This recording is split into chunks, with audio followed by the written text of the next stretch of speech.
Question number one. Jilani conducted an experiment that compared effects of different sounds on growth of bean plants.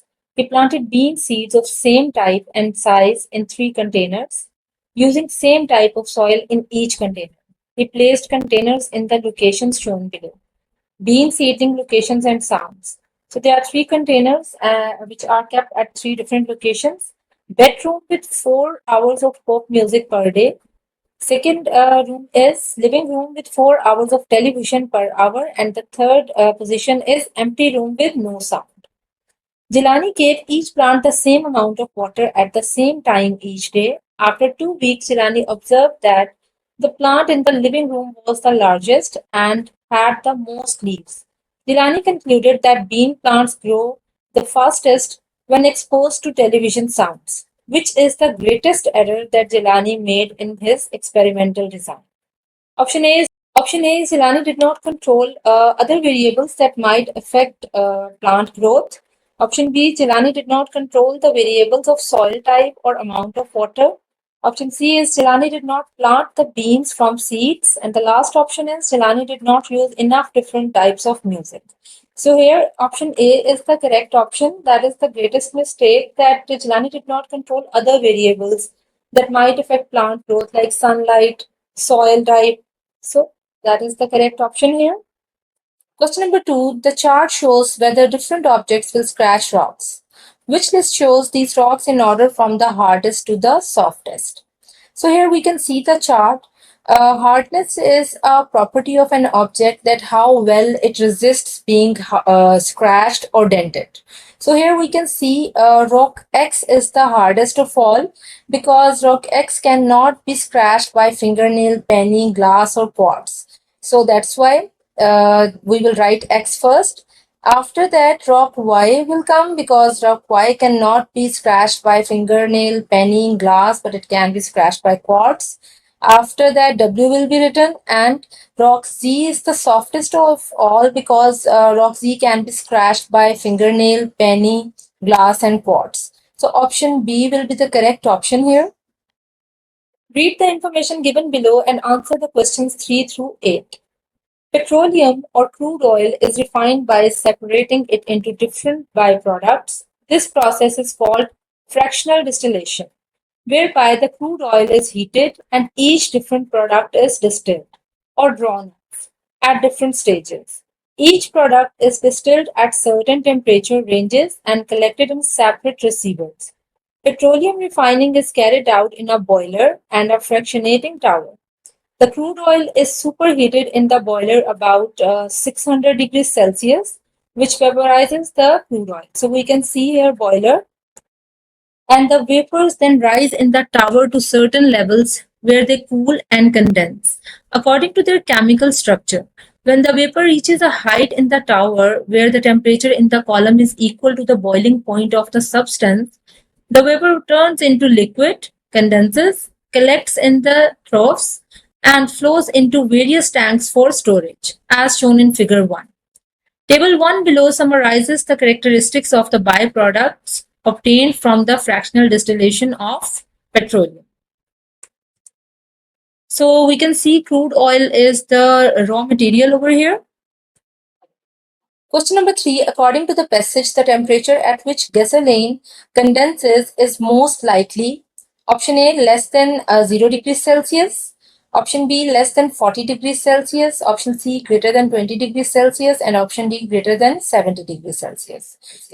So if we look at the chart here, gasoline condenses between 40 to 70 degrees Celsius. So it means that our option A, B, and D are incorrect. We can choose option C here, because 40 degrees to 70 degrees are greater than 20 degrees Celsius. So we can say that gasoline condenses greater than 20 degrees Celsius. Question number 4. According to the passage, which byproduct formed in the fractionating tower condenses first? Option A, petroleum gas, B, kerosene, C, gas oil, and C, residue. So residue is the correct option over here. We can see the fractionating tower, because residue at the first stage. Question number 5. According to figure 1, fractional distillation uses which of the following as a raw material? Option A, gasoline, B, residue, C, crude oil, and option D is gas oil. So it was given in the paragraph that crude oil is used as raw material. So option C is the correct option here. Question number 6. Given that naphtha, another byproduct of petroleum distillation, has a condensation point of approximately 90 degrees Celsius, between which two petroleum byproducts would this substance be found in the fractionating tower? So here options are option A, gasoline and kerosene, B, lubricating oil stocks and gas oil, C, kerosene and gas oil, and D, residue and lubricating oil stocks. So we can notice the temperature that is approximately 90 degrees Celsius. So if we look at the table, the gasoline condenses between 40 to 70 degrees and kerosene condenses between 100 to 120. So it means that naphtha that condenses at 90 degrees Celsius will lie between gasoline and kerosene.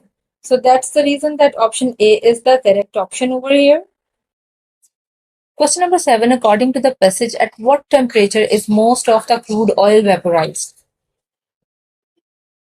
Option A 600 degrees Celsius, B 300 degrees Celsius, C 100 degrees Celsius, and D 20 degrees Celsius.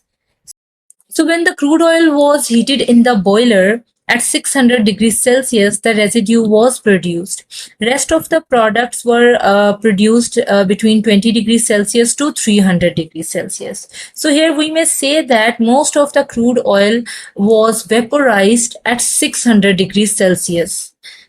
So we will choose option A over here. Question number 8. According to the passage, as the vapor rises in the fractionating tower, option A, the condensation temperature increases only. Option B, the condensation temperature decreases only. Option C, the condensation temperature increases quickly, then slowly decreases.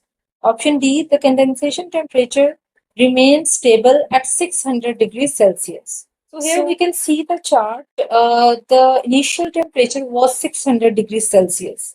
And at the end, where petroleum gas condenses, that temperature is between 20 to 40. So we can say that the condensation temperature decreases only. Read the information given below and answer the questions 9 through 15. While digging in the remote site in Africa, paleontologists discovered a collection of fossilized dinosaur bones. The bones were dated back to the Jurassic period and have been confirmed to be from a dinosaur known as Velociraptor.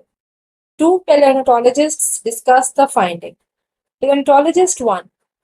Once the well-preserved bones are assembled, it is clear that they are Velociraptor bones from the Jurassic period. The bones are long in the arms, indicating that the Velociraptor was definitely capable of fight.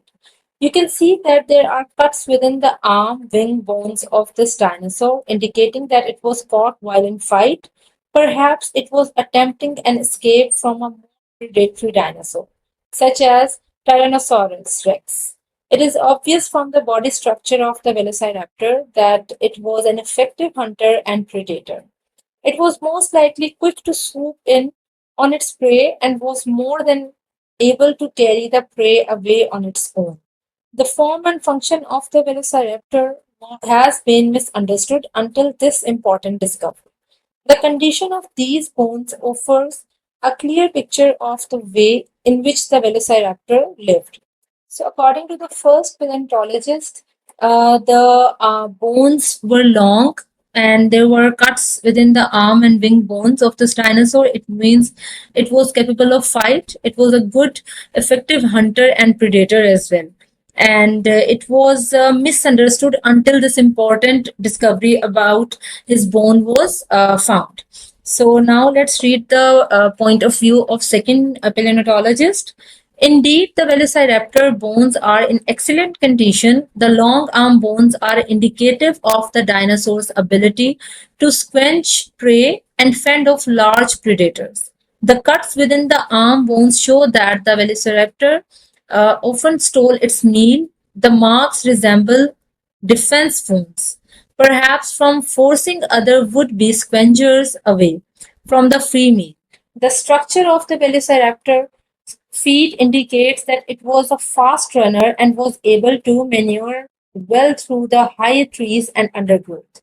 This would certainly have allowed the velociraptor to quickly escape predators and possibly arrive at a kill site before other larger dinosaurs, such as Tyrannosaurus rex, descended upon the leftovers. The bones that were discovered and answer many questions about the velociraptor, but they also bring up many new issues to consider. So now let's read question number 9. Paleontologist's first viewpoint contains the basic assumption that the Velociraptor must have been option A, unknown until the discovery of these bones. Option B, an ineffective hunter. No, it was an effective hunter according to the first paleontologist. Option C, previously mischaracterized. D, unable to escape large predators. So if we see this information from paragraph 1, it is clearly written that the form and function of the Velociraptor has been misunderstood until this important discovery. So we can choose option C here. It means that Velociraptor was previously mischaracterized. Question number 10. Paleontologist 1 would most likely state that the cuts on the Velociraptor bones were the result of option A, failed attempts to fly, B, fending off a competing scavenger, C, an attack by a larger predator, D, mistakes made in assembling the bones.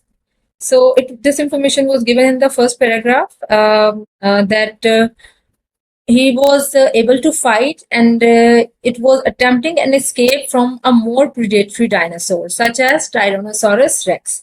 So option A is C is the correct option here, and attacked by a larger predator. Question number 11. Suppose that fossilized remains of another dinosaur species with long arm bones were discovered, and scientists determined that this dinosaur lived at the same time as the Velociraptor.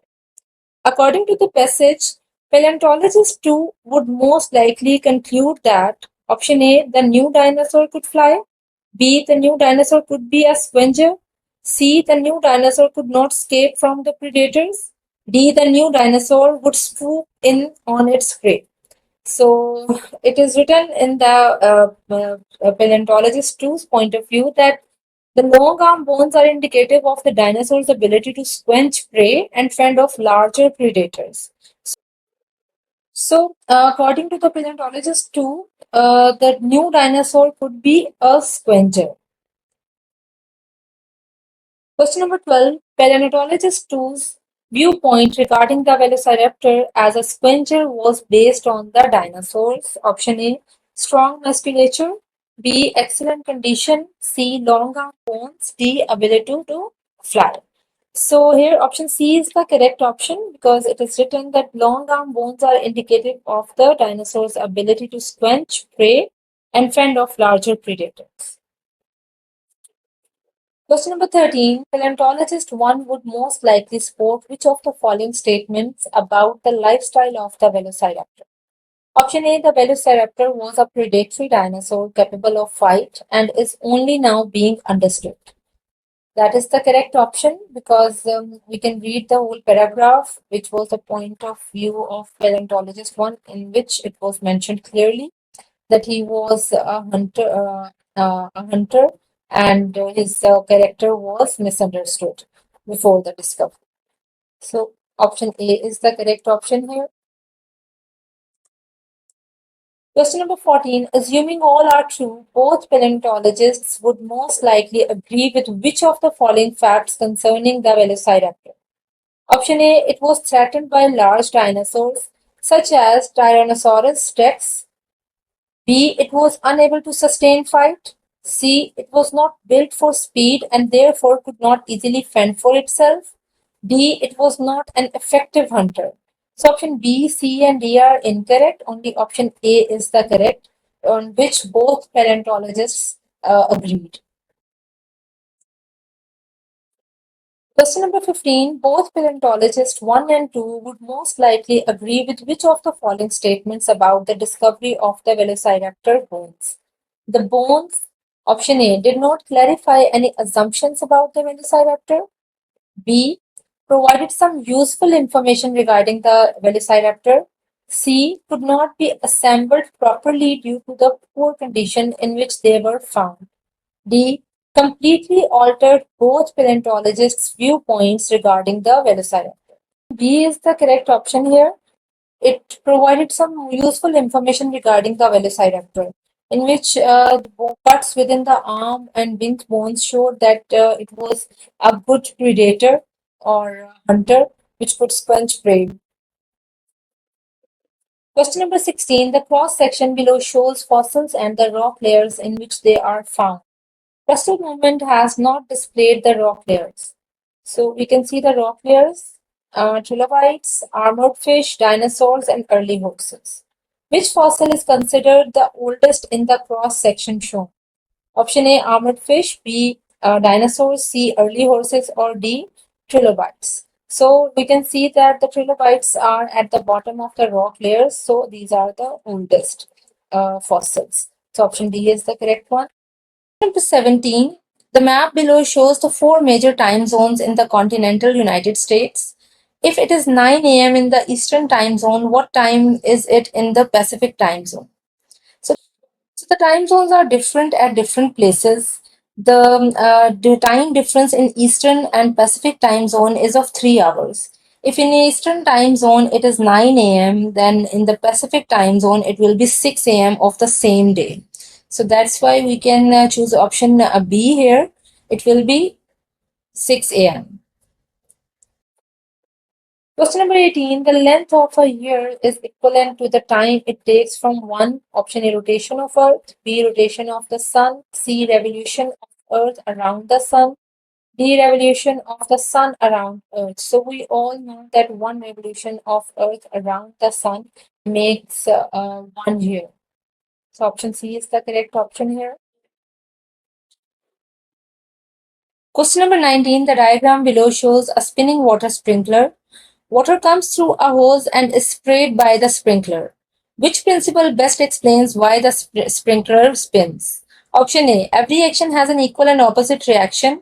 B. Solid substances are usually more dense than liquid substances. C. Energy is released when water condenses. D. Most substances expand when heated and contract when cooled. So water is sprinkled out from the hose, it exerts a pressure or the force backwards to the hose and it goes back and forth due to the pressure of the water. So the most suitable answer for this will be Newton's third law, which is every action has an equal and opposite reaction. So we will choose option A over here. Diagram below shows a hammer being used by a person to remove a nail from a piece of wood. Hammer, nail, force exerted by person. The hammer is being used as which type of simple machine? Option A, wheel and axle. B, inclined plane. C, lever. D, pulley. So option C is the correct option. Hammer being used as a lever. Number 21, the diagram below shows a bar magnet resting on top of a piece of white paper. The north and south poles of the magnet are labeled N and S. Points A, B, C, and D represent 4 locations around the magnet. If iron fillings were sprinkled evenly across the entire paper circle, at which location would the greatest concentration of iron fillings be found after 30 seconds? So we know that magnetic field is strongest at the poles of the magnet. So point B is very close to North Pole. So if iron fillings are sprinkled across the entire paper circle, the maximum iron fillings will be attracted towards the North Pole. So at point B, the iron fillings will be maximum. So option B is the correct option here. Question number 22. Scurvy is a disease that sailors often got on long voyages. It was discovered that scurvy could be prevented by eating oranges and lemons. This suggests that scurvy is a disease caused by option A, exposure to sea air, B, a nutritional deficiency, C, a microorganism, D. Lack of exercise. So scurvy is a disease which can be caused by the deficiency of vitamin C. So we can prevent it by eating oranges and lemons because they are rich in vitamin C. So here we'll choose option B. Scurvy is a nutritional deficiency. Question number 23. The diagram below shows the life cycle of a liver fluke. Early larval stage develops inside snail. Larvae complete their development in water. Larvae develop protective capsule in fish muscle. Infected uncooked fish. Adult flukes develop in humans who eat infected fish. Fluke eggs in human waste. So this diagram shows that the liver fluke, option A, depends on other organisms for survival. B, dies when it enters the fish. C, completes its life cycle in the snail. D, survives at a very high temperatures.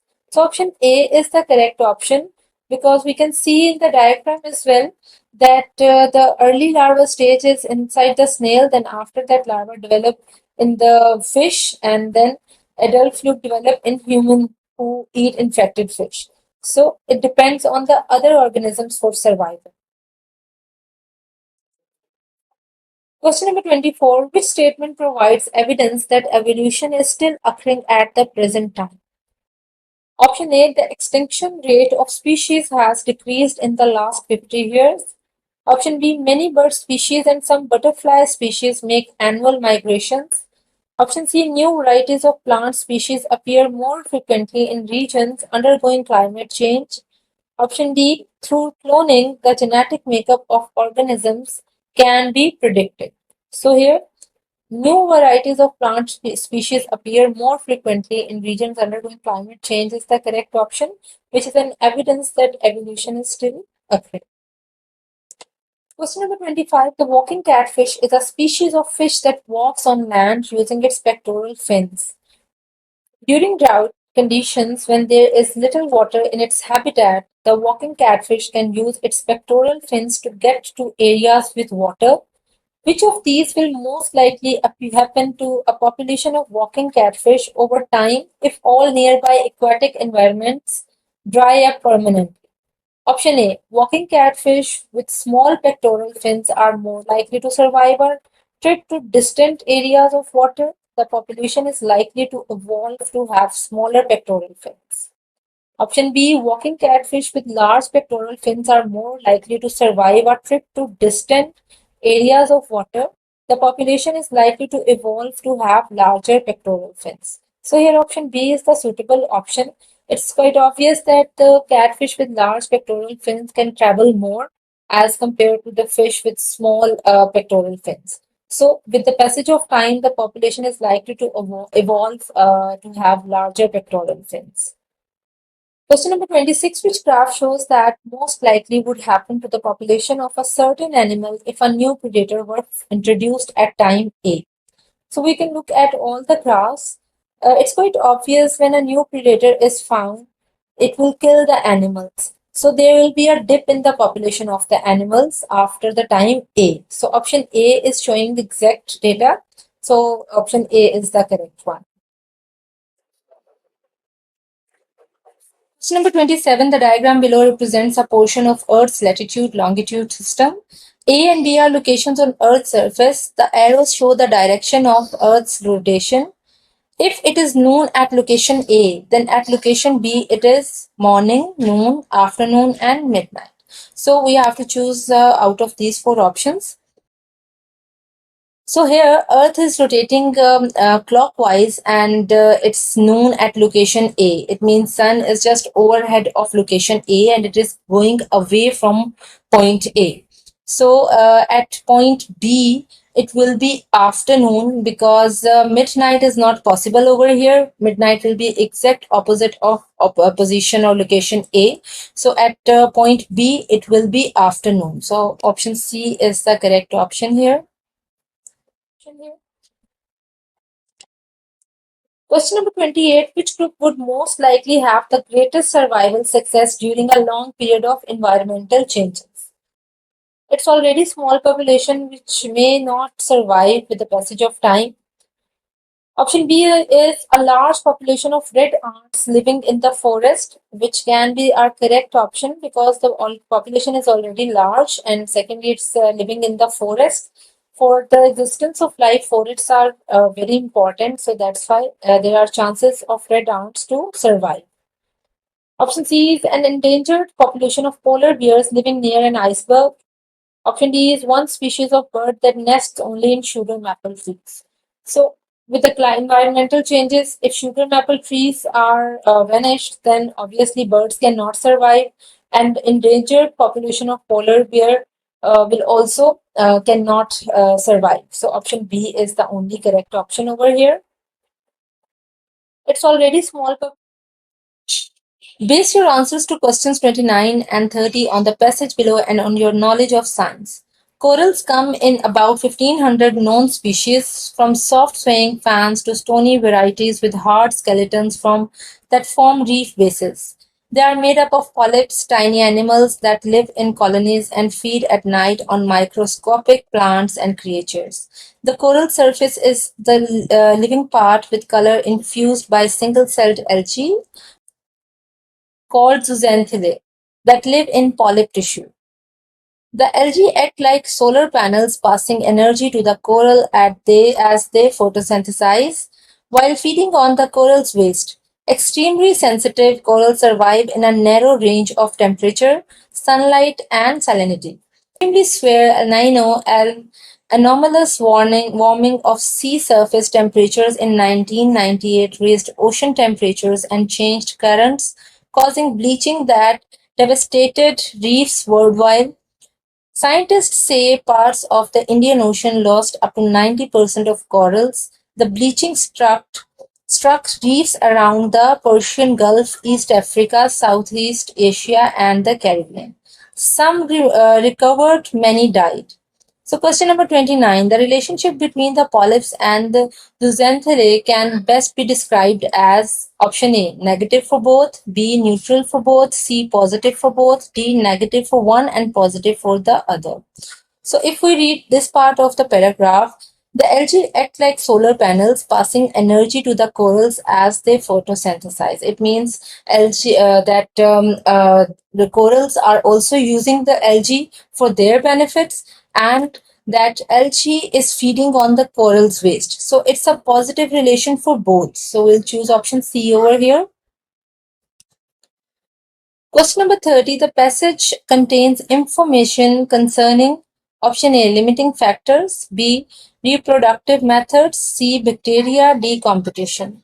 Out of these four options, only option A is the suitable option because the whole discussion is about the limiting factors. So we'll choose option A over here.